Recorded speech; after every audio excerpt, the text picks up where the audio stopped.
नमस्कार, मी अश्विनी चॅनलवर तुमचं खूप खूप खूप मनापासून स्वागत। आज आपण बघायचे आहे सांबार पावडर। त्यासाठी लागणारे साहित्य बघून घेऊया। मिरच्या घेतल्या आहेत, थोड्याशा तिखट आणि कलरवाल्या, या 50 ग्रॅम आहेत। मूग डाळ आणि उडीद डाळ, हे आपण जे पोहे खातो हा बघा, हा चमचा, या चमच्याप्रमाणे सर्व माप आहे। 1-2 चमचे घेतलेला आहे। हे 2-2 चमचे डाळ आहे, मूग डाळ आणि उडीद डाळ। हे धने घेतले आहेत, हे 6 चमचे घेतले आहेत, चमचा तोच आहे। कढीपत्ता धुवून वाळवून घेतलेला आहे, तो अंदाजाने घेतलेला आहे। हे थोडेसे जिरं घेतलं आहे मी। जिरं धन्याच्या नेहमी अर्ध घ्यायचं, एवढं लक्षात ठेवा, म्हणजे 3 चमचे। आणि या तांदूळाच्या कण्या घेतल्या आहेत। अख्खे तांदूळ घेतले तरी चालेल, पण माझ्याकडे अख्ख्या तांदूळाला आता पावडर लावलेली असल्या कारणाने मी ते घेतले नाही आहेत। ही कणी आहे, ती कणी आत्ता मी घेत आहे। चणा डाळ घेतली आहे, ती 2 चमचे आहे। आता आपण अजून कोरडं काय साहित्य लागतं ते पाहून घेऊया। मोहरी आहे, ही अर्धा चमचा आहे। हळद पूर्ण 1 चमचा आहे। मेथी आहे 1 चमचा।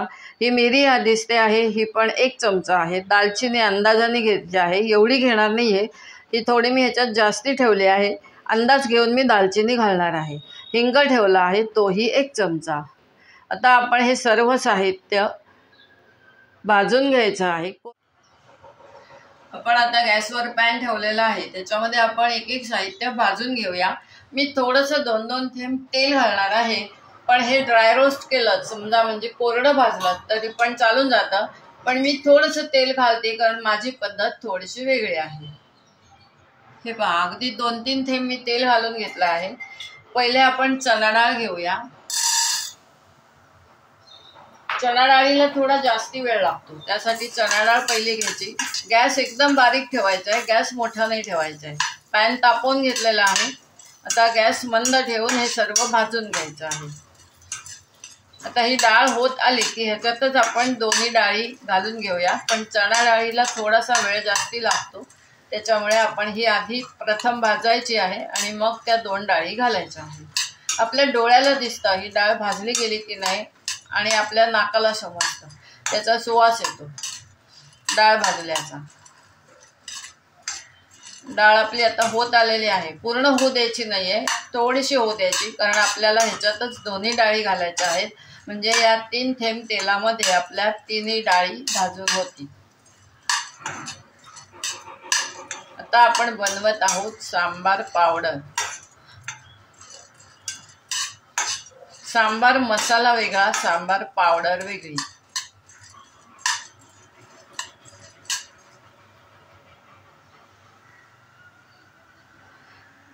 आता या डाळीचा इथे मला सुवास येत आहे, तर आता आपण ह्या दोन्ही डाळी घालून घेऊया।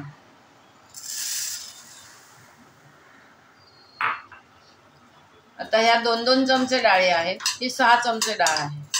चणा डाळ 6 चमचे, उडीद डाळ 2 आणि मूग डाळ 2। मूग डाळ आवश्यक आहे असं नाहीये, मूग डाळ मी घालते, तुम्हाला मूग डाळ जर आवडत नसेल तर नाही घातली तरी पण चालून जाईल। आता हेही अशा छान पद्धतीने भाजून घेऊया। बाजूला एक मोठी कढई ठेवली आहे, त्यात हे सर्व काढून घ्यायचं, एक चिन्ह भाजून।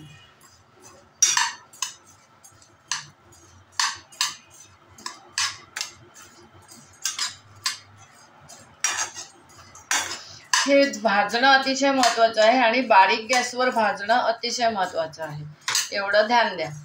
आता ही सांबार पावडर मला शक्यतो 1 महिना जातेच जाते, म्हणजे रोज माझ्याकडे सांबार असतं म्हणून। रोज सांबार करत नसाल तर हे एवढं साहित्य घेऊ नका, 1 चमचा सर्व साहित्य घ्या, भाजा आणि पावडर बनवून ठेवा।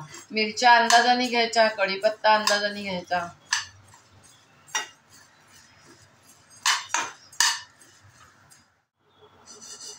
हे पहा, आपली डाळ झालेली आहे, आता मी ही काढून घेते आणि मग पुढचे जिन्नस भाजायचे आहे।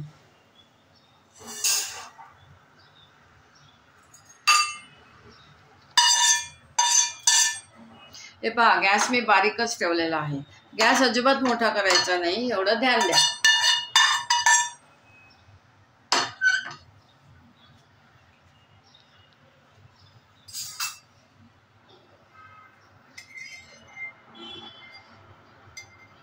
हे पहा, ह्याच्यात परत मी एक 2-3 थेंब तेल घालून घेतलं आहे.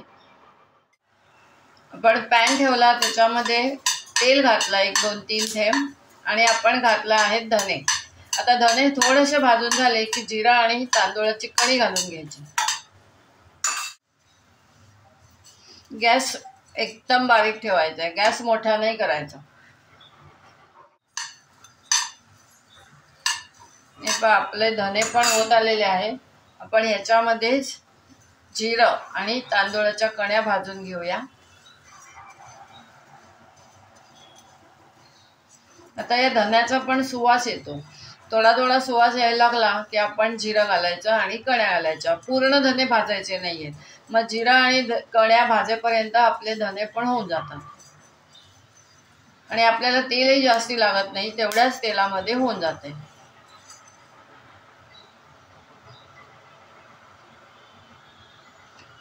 हे पहा, कण्या आणि जिरं.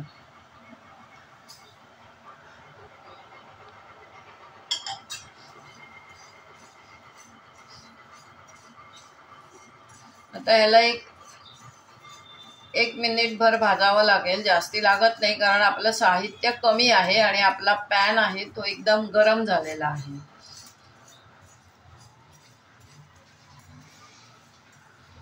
आणि आपल्या डोळ्याला दिसतं, त्या जिन्नस जो आपण घातलाय त्याचा रंग बदलतो भाजल्यावरती. हे बघा, धन्याचा रंग बदललेला आहे पूर्णपणे. जिऱ्याचा पण आता इथे सुवास यायला लागलेला आहे.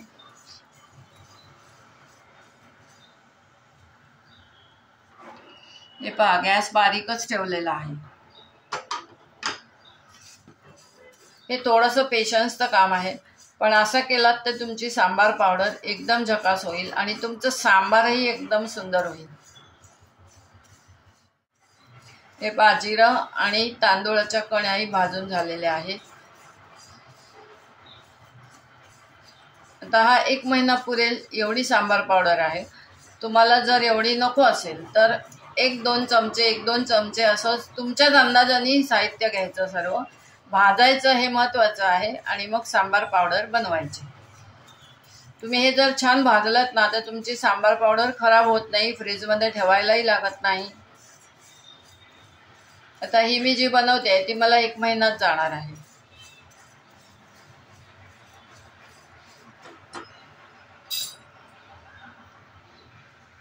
आता ह्याच्यातच आपण कढीपत्ता घालून घेऊया.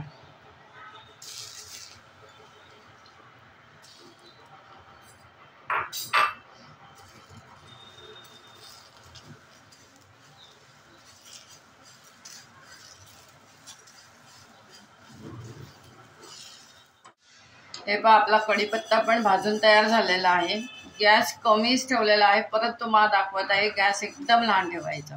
आता हे आपण ज्या कढईमध्ये आपण डाळी ठेवल्या त्याच्यावरच हे घालून घेऊया.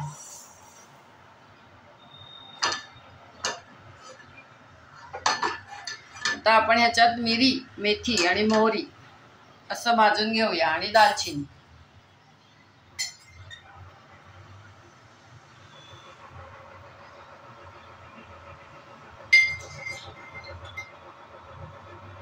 हे पहा, मिरी घातलेली आहे,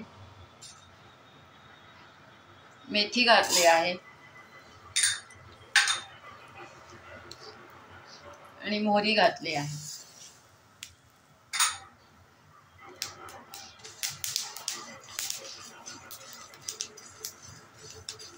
आता याच्यातच आपण दालचिनी पण घालायची आहे.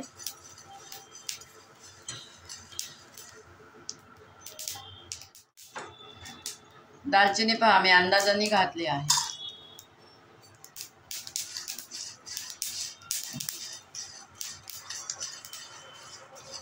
आता मोहरी घातली आणि मिरी घातली की मोहरी शक्यतो उडते.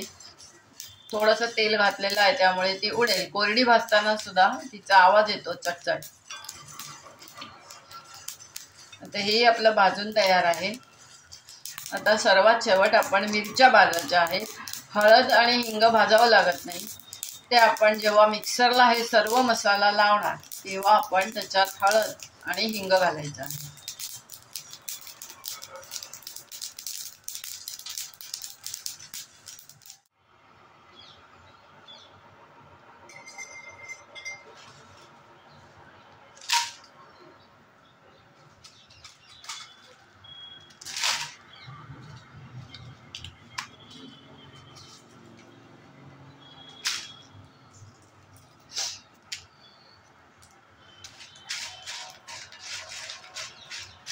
आता मिरच्या भाजून घेऊया. 1-2 थेंबच तेल घातलं आहे.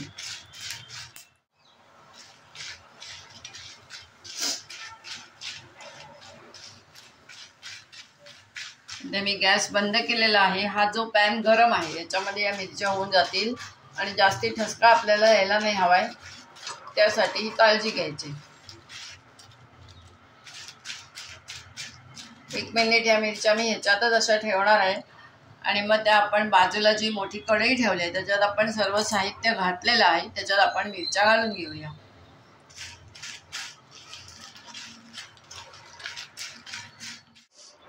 हे पहा, मिरच्या सुद्धा ह्याच्यात घालून घेतल्या आहेत. हे सर्व साहित्य आता आपलं गार व्हायला पाहिजे आणि मग ते मिक्सरला लावायचं. हे पहा, आपण मिक्सरला सांबार पावडर ही लावून घेतलेली आहे. एकदम छान झकास सांबार पावडर या मिक्सरमध्ये होते, चाळायची पण गरज नाही. ही पहा, आता आपण मिक्सरच्या भांड्यातली ह्याच्यात ओतून घेऊया आणि हळद आणि हिंग मिक्स करूया.